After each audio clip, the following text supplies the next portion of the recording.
Hello everyone and welcome to UGC NET mentor guys. आज हमारी class number first है। आज हम डिस्कस करेंगे एमपीपीएससी असिस्टेंट प्रोफेसर के जीएस एग्जाम के लिए इंपॉर्टेंट टॉपिक्स जो कि एग्जाम के लिए मोस्ट इंपॉर्टेंट हैं।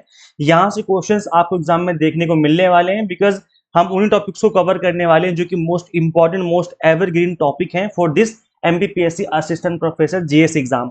तो इसलिए कंटिन्यू करते हैं, डिस्कस करते हैं। बट इससे पहले हम आगे बढ़े, मैं बता दूं कि यूजीसी नेट एग्जाम क्वालिफाई करने के बाद ऐसी 12 जॉब्स होती हैं जिनके बारे में आप सभी को नहीं पता है। हार्डली 2-3 के बारे में पता होगा कि असिस्टेंट प्रोफेसर के लिए अप्लाई कर सकते हैं, जेआरएफ के लिए अप्लाई कर सकते हैं, इसके अलावा टीचिंग असिस्टेंट के लिए अप्लाई कर सकते हैं।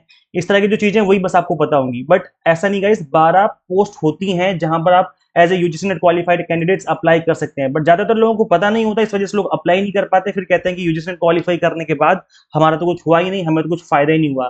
फायदा तो तब होगा जब आपको पता होगा। तो इसलिए चैनल पर विजिट करके इस वीडियो को जरूर गो थ्रू करें। अगर आप रिसर्च पेपर लिखना चाहते हैं, पब्लिश करना चाहते हैं, तो उसके रिगार्डिंग भी हमने वीडियो बना दी है। मोस्ट रिक्वेस्टेड वीडियो थी, काफी टाइम से एस्पिरेंट्स रिक्वेस्ट कर रहे थे कि सर पेपर कैसे पब्लिश करें, कैसे लिखें, इसके बारे में वीडियो बनाइए।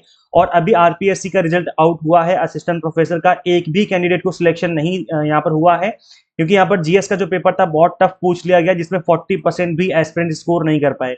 इस वजह से जीएस पढ़ना बहुत जरूरी है और सीरियस होकर के आपको जीएस पढ़ना चाहिए। तो इसलिए आज की इस क्लास में हम जीएस पढ़ने वाले हैं एमपीपीएससी असिस्टेंट प्रोफेसर एग्जाम के लिए। तो चलिए कंटिन्यू करते हैं। सबसे पहले हम डिस्कस करेंगे most important temples of MP, और जो इसके फैक्ट हैं वो भी हम डिस्कस करेंगे बिकॉज यहां से क्वेश्चन जो है बनने के काफी हाई चांसेस रहते हैं।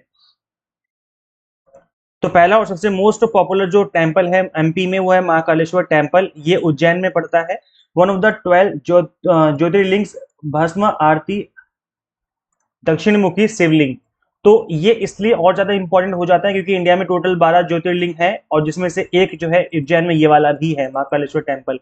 नेक्स्ट आपका ओमकारेश्वर टेम्पल, और ये भी बहुत ही ज्यादा इंपॉर्टेंट है इसलिए क्योंकि याची खंडवा में है, ये याद रखिए। क्योंकि ये भी एक ज्योतिर्लिंग है, जो कि 12 ज्योतिर्लिंग है इंडिया में, उसमें से एक ये भी है। Situated on river Narmada, Narmada river के किनारे है। तो ये भी एक इंपॉर्टेंट फैक्ट है जो कि आपको इसका याद रखना है। नेक्स्ट एंड थर्ड टेम्पल,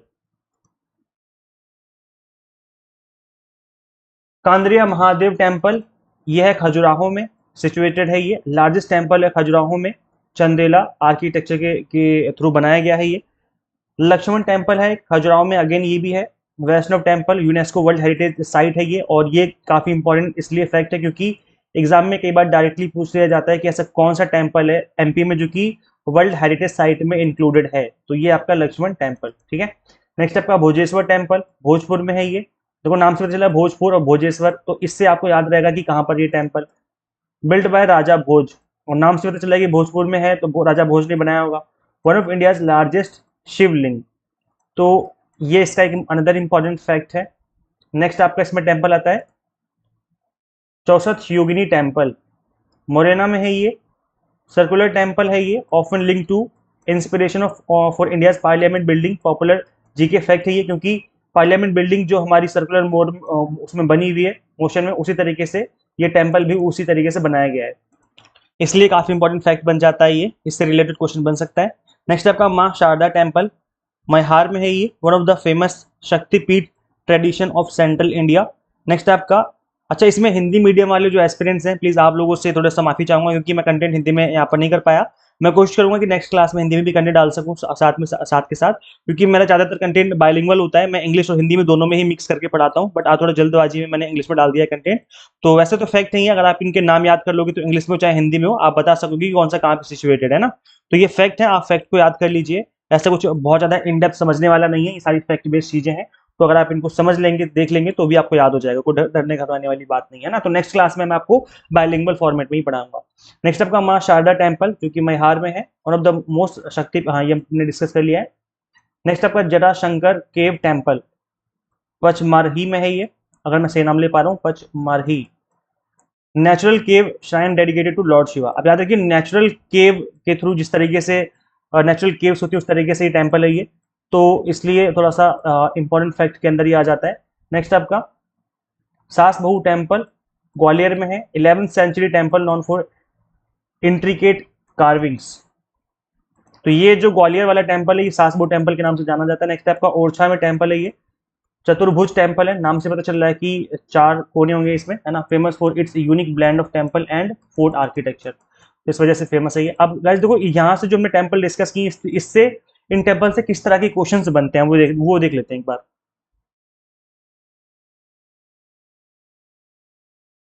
तो गाइस देखिए, जो क्वेश्चंस बनते हैं, एक्सपेक्टेड क्वेश्चंस, वो कुछ इस तरीके के होते हैं। जैसे क्वेश्चन पूछ लिया जाएगा, which two jyotirlinga are located in Madhya Pradesh, तो आपका महाकालेश्वर हो जाएगा और ओमकारेश्वर हो जाएगा, जो कि खंडवा में और उज्जैन में है। तो इस तरह का क्वेश्चन बन सकता है एग्जाम में। विच टेम्पल ऑफ एमपी जो है यूनेस्को हेरिटेज में है, तो वो है आपका खजुराहो ग्रुप ऑफ मॉन्यूमेंट्स, है ना। ये हमने जस्ट अभी ऊपर डिस्कस किया, टेम्पल के नेम भी हमने ऊपर डिस्कस किया था अभी। नेक्स्ट आपका, which king built Bhojeshwar temple, किस किंग ने भोजेश्वर टेम्पल बनाया था, तो राजा भोज ने बनाया था। काफी इजी, क्योंकि भोजेश्वर नाम से यही है। Which temple is famous for भस्म आरती, तो महाकालेश्वर टेम्पल ही जो है इस चीज के लिए फेमस है। ये हमने ऊपर फैक्ट देखा अभी। Which temple is situated on the Narmada river island, ये भी हमने ऊपर डिस्कस किया, ओमकारेश्वर टेम्पल ही है। Which temple is largest in the Khajuraho complex, तो कांद्रिया महादेव टेम्पल जो है लार्जेस्ट खजुराहो कॉम्प्लेक्स में लार्जेस्ट टेम्पल के नाम से जो है जाना जाता है। तो इस तरह के जो क्वेश्चन हैं वो आपको इससे टेम्पल से रिलेटेड देखने को मिल सकते हैं। इसके अलावा कुछ रिवर्स हैं, अब हम ये डिस्कस कर लेते हैं। देखिए गाइस, जो मोस्ट इंपॉर्टेंट रिवर्स है मध्य प्रदेश में, इनके फैक्ट से रिलेटेड भी क्वेश्चन एग्जाम में बन जाते हैं, तो एक बार फटाफट से इनको गो थ्रू कर लेते हैं। तो आपका नर्मदा रिवर है, अमरकंटक ओरिजिन इसका अमरकंटक में है, अनूपपुर में। और ये कहाँ जाके गिरती है, तो अरबियन सागर में जाके मिल जाती है ये।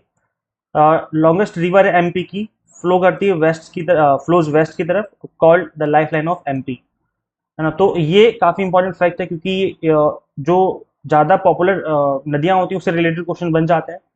चंबल नदी है एक, जानोपुर हिल से ये ओरिजिन होता है इसका, यमुना नदी में जाकर के मिल जाती है ये। Famous for Chambal valley, national Chambal sanctuary. Tapti नदी है, मुल्तई बैतूल में इसका ओरिजिन है, अरबियन सी में जाके गिरती है ये। Second major west flowing river है इंडिया की, और जो कि एमपी में है ये। नेक्स्ट है आपका बेटवा, नियर भोपाल, इसका इसका ओरिजिन है, यमुना में जाके मिलती है, फ्लोज थ्रू ओरछा। बेटवा कैन लिंक प्रोजेक्ट जो है इसके ऊपर बना हुआ है। नेक्स्ट है सन, सोने नदी भी कहते हैं इसको, अमरकंटक में इसका ओरिजिन है, गंगा में जाके मिल जाती है, major right bank tributary of the Ganga, तो गंगा की बड़ी नदियों में मिलने वाली एक नदी है ये। नेक्स्ट आपका केन नदी, जो कि आहिर गांव कटनी डिस्ट्रिक्ट से इसका ओरिजिन है, यमुना में जाके मिलती है, known for Raneh falls for and Panna tiger reserve. Next आपका शिप्रा नदी, और काकरी बारदी हिल से स्टार्ट होती है, चंबल में जाके मिलती है। Ujjain is situated on it's bank, मतलब उज्जैन के किनारे, उज्जैन इसके किनारे ही सिचुएटेड है ना। सिमहस्ता कुंभ भी इससे रिलेटेड फैक्ट है। तावा एक नदी है, सतपुरा हिल से ओरिजिनेट होती है, नर्मदा में जाके मिल जाती है। लार्जेस्ट ट्रिब्यूटरी है नर्मदा नदी की, तवा डैम यहाँ पर बना हुआ है। इसके अलावा सिंध नदी है, विदिशा डिस्ट्रिक्ट से इसका ओरिजिन है, यमुना में जाके मिलती है, इंपॉर्टेंट ट्रिब्यूटरी यमुना की।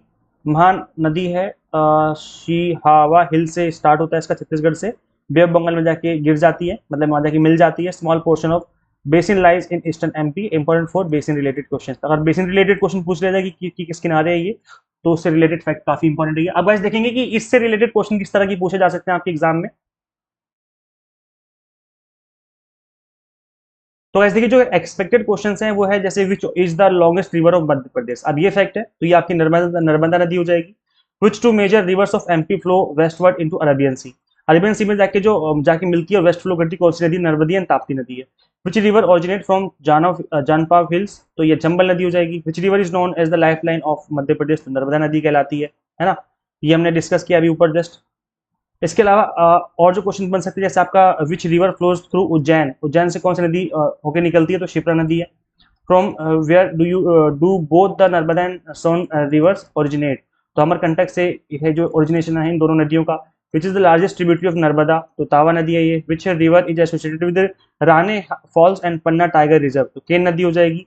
विच रिवर ओरिजिनेट फ्रॉम मुल्तई, तो ताप्ती नदी है। Into which sea does the Narmada drain, Narmada नदी किस सी में जाके गिरती है, तो अरबियन सी में जाकर ये मिल जाती है। इस तरह के जो क्वेश्चंस हैं वो आपको एग्जाम में देखने को मिलेंगे गाइस। देखना, मैं बता रहा हूँ बार बार कि अभी जो रिसेंटली एग्जाम हुआ भी था 12 जुलाई को, उसमें टेम्पल से रिलेटेड आपका क्वेश्चन था, ट्राइब से रिलेटेड क्वेश्चन थे। मैं ट्राइब भी कवर करूंगा नेक्स्ट क्लास में, तो चैनल को बस सब्सक्राइब करके रखना है। देखो, एक जो बड़ी मिस्टेक करते हैं आप लोग, चैनल को सब्सक्राइब नहीं करते, क्योंकि इस तरह की वीडियोस में लेके आऊंगा आपको मिलेंगी नहीं, क्योंकि आपने चैनल सब्सक्राइब ही नहीं किया है। चैनल को सब्सक्राइब कर लो भाई, आपके पैसे नहीं लगेंगे इसमें, बस बटन दबानी सब्सक्राइब की, सब्सक्राइब कर लोगे तो फ्यूचर में जो वीडियोस लेकर के आऊंगा वो आपसे मिस नहीं होंगी।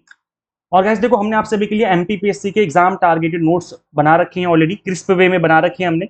इसमें हमने सभी फैक्ट को कवर किया है, कंप्लीट जीएस पार्ट कवर है इसमें। अगर आप मिनिमम टाइम में कंप्लीट जीएस पढ़ना चाहते हो तो नोट्स को अवेल कर सकते हैं।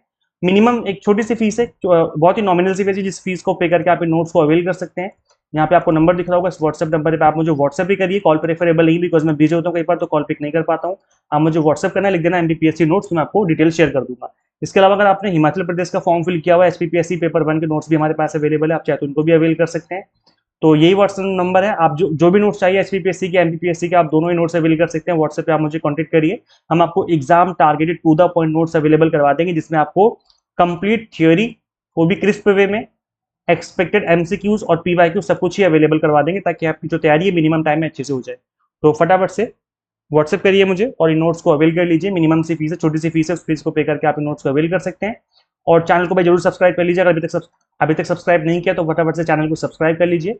बिकॉज यहाँ पर आपको यूजीसी नेट से रिलेटेड रिसर्च पेपर हो गया है ना, आरपीएससी यानी असिस्टेंट प्रोफेसर हो गया, पीएचडी से रिलेटेड हर तरह के अपडेट मिलते रहते हैं। So guys make sure channel को सब्सक्राइब जरूर कर लें। गाइज इस वीडियो में इतना ही, मिलते हैं फिर नेक्स्ट वीडियो में। Thank you.